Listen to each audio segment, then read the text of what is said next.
Alhamdulillah, alhamdulillahi rabbil alamin. Nahmaduhu wa nasta'inuhu wa nastaghfiruh wa na'udzu billahi min syururi anfusina wa min sayyiati a'malina. May yahdihillahu fala mudhillalah wa may yudlilhu fala hadiyalah. Asyhadu an la ilaha illallah wahdahu la syarikalah wa asyhadu anna sayyidana Muhammadan abduhu wa rasuluh la nabiyya ba'dah.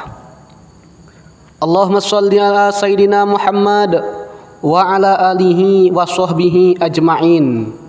Amma ba'du fa ya ibadallah, usi wa nafsi wa iyaya bitaqwallah faqad fazal muttaqun. Wa qala Allah ta'ala fi kitabihil karim, a'udzu billahi minasyaitonir rajim. Bismillahirrahmanirrahim.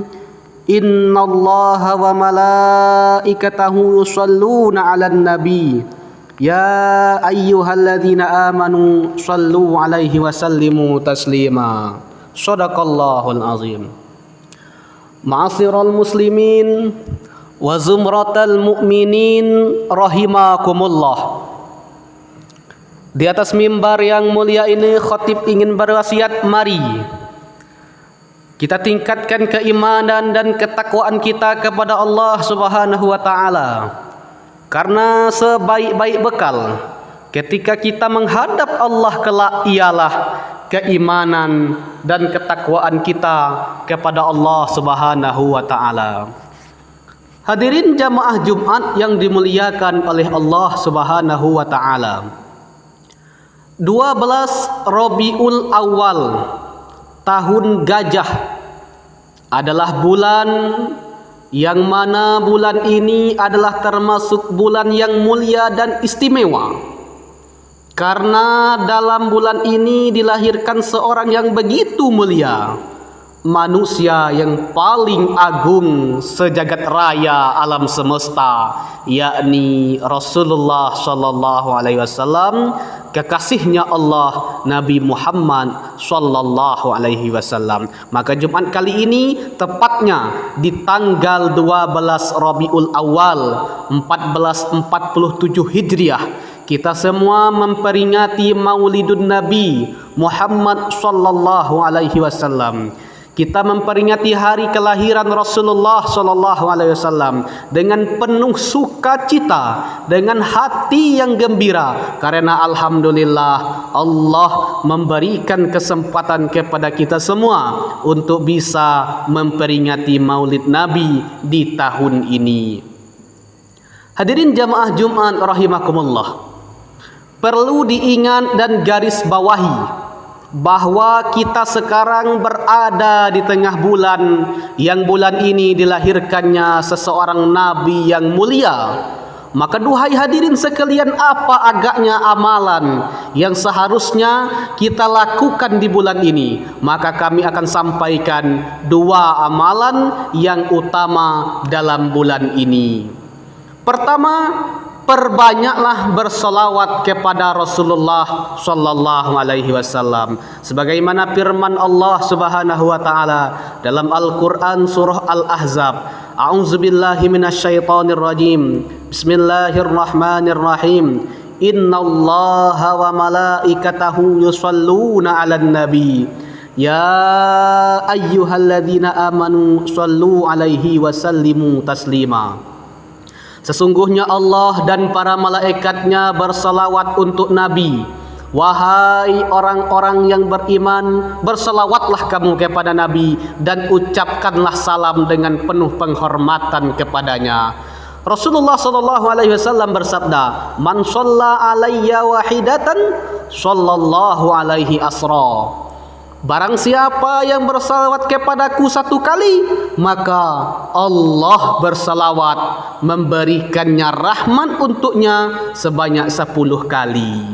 Hadirin jemaah Jumat yang dimuliakan oleh Allah Subhanahu wa taala, perbanyaklah kita bersalawat, apalagi di bulan kelahirannya Nabi. Karena dengan amalan salawat mudah-mudahan kita mendapat syafaat pertolongan Rasulullah sallallahu alaihi wasallam di hari kiamat kelak.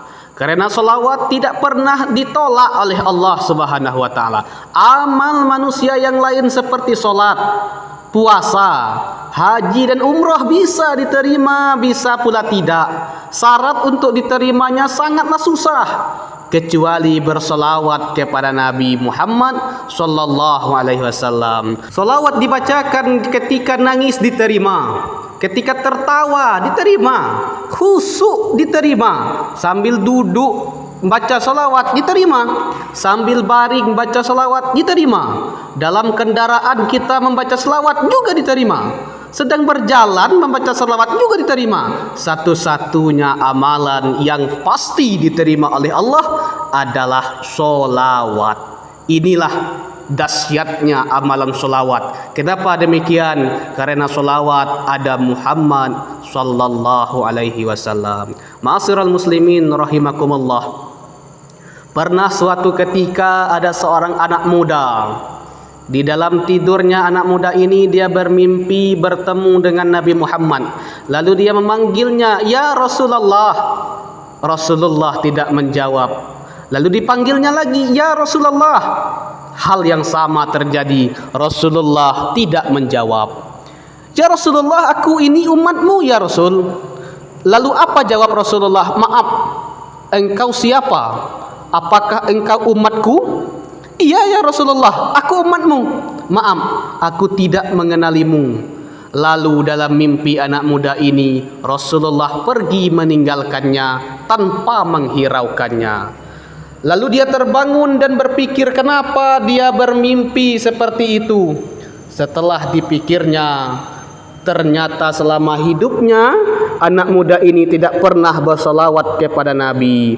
Maka dari cerita ini dapat kita simpulkan bahwa jikalau tidak pernah berselawat kepada Nabi, maka Nabi tidak mengenali kita. Jika Nabi tidak kenal, rasanya tidak mungkin pula mendapatkan syafaatnya beliau di hari kiamat kelak.